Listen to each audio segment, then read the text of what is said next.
In a year that has already been firing on all cylinders with tons of cool releases, we were not expecting to be given the opportunity to add one more to the list, and a remaster of a Square Enix JRPG no less. Romancing Saga, which was remade in 2005 by Square Enix, got the remaster treatment a few years back, and this year, Red Art Games published the international release of Romancing Saga's remastered remake, Romancing Saga Minstrel Song. From what I understand, this is essentially the fourth of the original Saga games, and from the brief time I had with this title, I can say it is definitely one of the more unique JRPGs out there, which is why I am excited to tell you about it on today's First Look.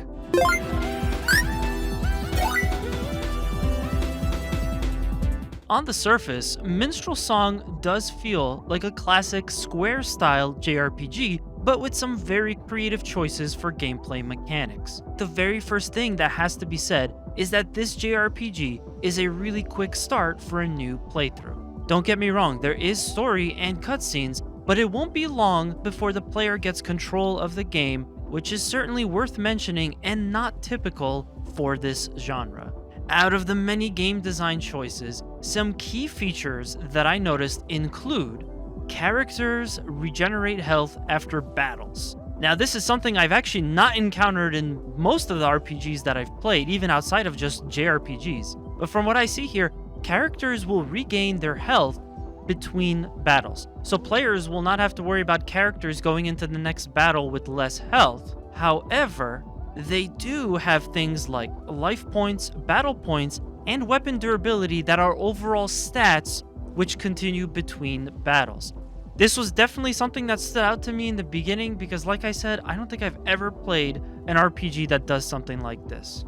And speaking of that, the battle system itself is pretty complex, or at least it feels complex, being that it required me to look up a couple of gameplay breakdown resources before I felt comfortable proceeding, which, by the way, probably a strong recommendation for one. There are lots of good resources. I think that in order to properly enjoy this, players should have a good understanding of how the gameplay mechanics work. As I said before, there are many different aspects to the way the battle system works, such as I mentioned before, health doesn't carry over, but life points, battle points, and weapon durability become a big part of it. Skills also become an important part. And speaking of that, I also love the way that characters can learn moves as they fight, as well as the cool combo attacks that you can set up for. They have really nice animations. So as you're playing along and you use the same weapon over and over, your character can develop a new attack for that weapon specifically. And in addition to that, over time, you will be able to set up your party in a way where you can make combo attacks. And this is something that I think players' playthroughs will be living or dying by. You definitely want to invest some time into figuring out how the attack combos work in Minstrel Song.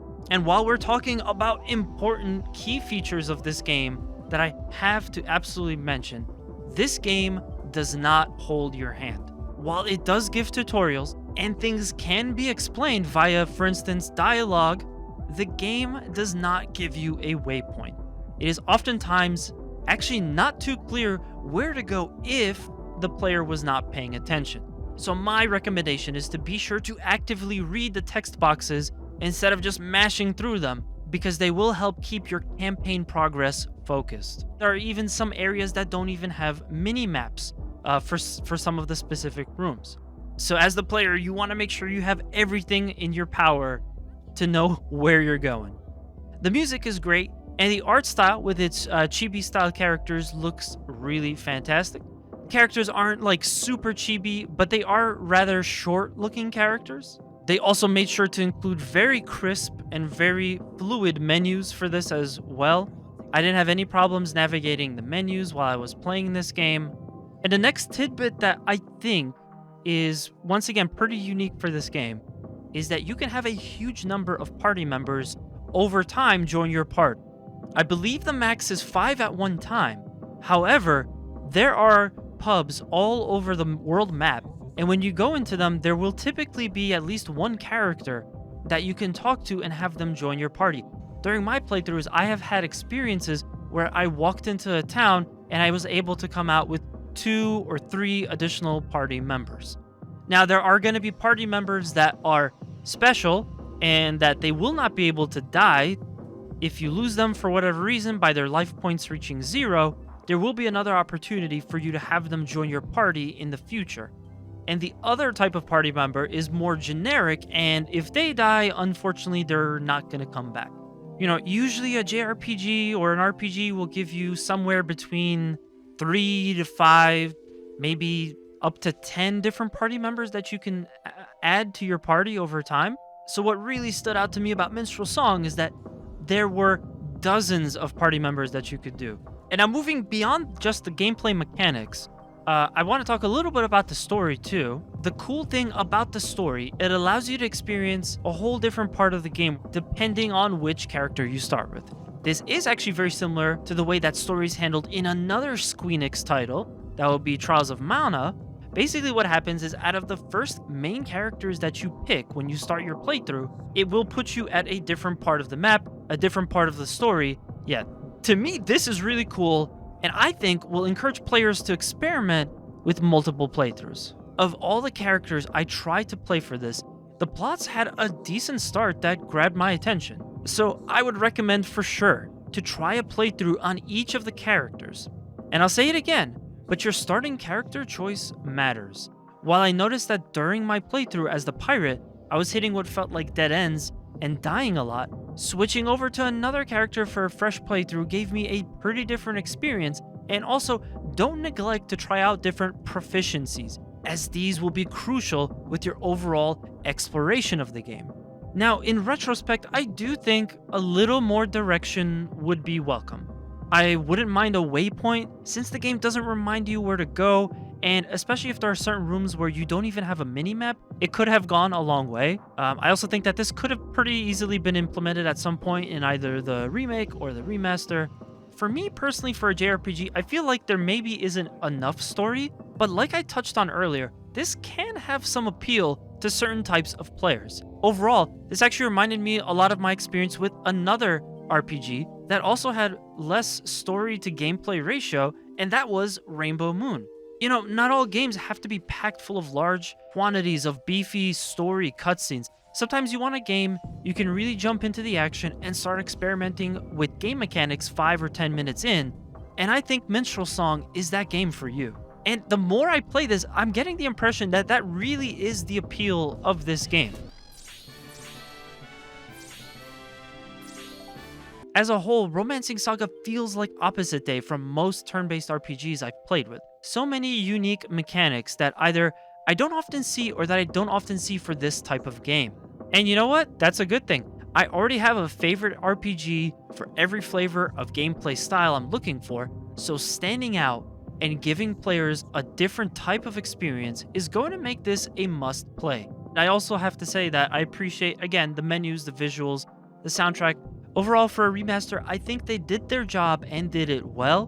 One note, I don't like that the camera gets locked, almost Legend of Zelda Ocarina of Time style. There are certain times that I really just want to see the full 360 camera. I don't know if it would have been possible for them to implement it at this stage in the life cycle for Romancing Saga, but the camera lock, it has to be said, does feel dated. Anyway, Minstrel Song certainly sets itself apart amongst its contemporaries, and players may find the game to be refreshing in that sense. The game, I find, highly encourages players to go ahead, play around, attempt multiple different playthroughs, and try to dabble in as many skills, proficiencies, and character party setups as possible. The remastered version brings with it a bunch of quality of life updates as well, which is taken further with the recent international release to accommodate, amongst other things, multiple languages added for voiceover and text. That is, again, just to clarify, the most recent release by Red Art Games, which is considered Romancing Saga Minstrel Song International. The game is going to be available on multiple platforms, including PlayStation 5, PS4, Nintendo Switch, and will be releasing on December 9th, 2025.